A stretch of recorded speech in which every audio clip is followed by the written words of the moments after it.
కొన్ని కొటేషన్స్ మన లైఫ్లో చాలా అద్భుతంగా అనిపిస్తూ ఉంటాయి. మన ఫ్రెండ్ సర్కిల్లో చాలామంది వాట్సాప్లో పంపిస్తుంటారు, అలాగే ఇన్స్టాగ్రామ్ రీల్స్లో చూస్తుంటాము, యూట్యూబ్ రీల్స్లో చూస్తుంటాం, ఫేస్బుక్లో చూస్తుంటాం, గూగుల్లో సెర్చ్ చేసినప్పుడు కొన్ని కొటేషన్స్ వస్తుంటాయి, ఎంతో అద్భుతంగా ఉంటాయి. అలా కొన్ని కొటేషన్స్ మనం చదువుతున్నప్పుడు ఎంతో ఇన్స్పైర్గా అనిపిస్తుంది. అలాంటివి పాటిస్తే మనకు కూడా చాలా బాగుంటుంది కదా అని మనకి ఎప్పుడో ఒకసారి అనిపిస్తూ ఉంటుంది. అలాంటి కొటేషన్లే మనకి వాట్సాప్ గ్రూప్లో కూడా చాలామంది పంపిస్తూ ఉంటారు, కొంతమంది స్టాటస్గా కూడా వేస్తూ ఉంటారు. సో వాటిని మనం చూసినప్పుడల్లా చాలా అద్భుతంగా అనిపిస్తూ ఉంటుంది.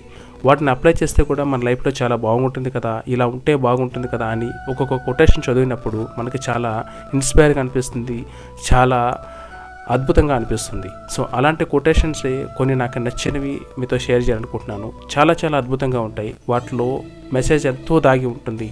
వాటిలో మన లైఫ్కి సంబంధించిన విషయాలు కూడా ఎన్నో దాగి ఉంటాయి. మనం చదివేసి ఊరుకుంటాం, కానీ వాటిని కానీ మన లైఫ్లోకి అప్లై చేస్తే చాలా అద్భుతంగా ఉంటాయనడంలో ఎలాంటి సందేశము లేదు. సో అలాంటివి కొన్ని నాకు వాట్సాప్ గ్రూపుల ద్వారా వచ్చినవి, అలాగే ఇన్స్టాగ్రామ్ ద్వారా వచ్చినవి చాలా అద్భుతంగా అనిపించాయి. వాటిలో కొన్ని మీకు షేర్ చేస్తున్నాను. సో నచ్చితే మాత్రం లైక్ చేసి సపోర్ట్ చేయండి ప్లీజ్. జీవితం అన్నిటినీ పరిచయం చేస్తుంది. తిని ఖాళీగా కూర్చున్న రోజులను పరిచయం చేస్తుంది.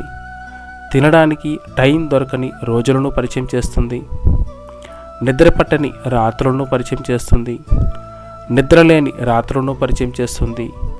ఘోరమైన ఓటమిని పరిచయం చేస్తుంది. ఘనమైన గెలుపుని పరిచయం చేస్తుంది. ఆకాశానికి ఎత్తే అభిమానాన్ని పరిచయం చేస్తుంది. పాతాళానికి తొక్కి మోసాన్ని పరిచయం చేస్తుంది. బాధలో తోడుగా ఉండే బంధాన్ని పరిచయం చేస్తుంది.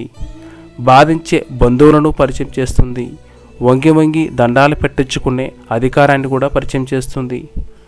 ఎవరి కంటికి కనిపించని దీనావస్థను కూడా పరిచయం చేస్తుంది.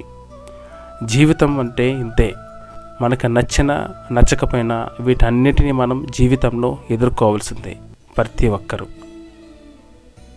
థ్యాంక్ యూ అండి. ఈ కొటేషన్ నచ్చితే లైక్ చేయండి, సపోర్ట్ చేయండి ప్లీజ్.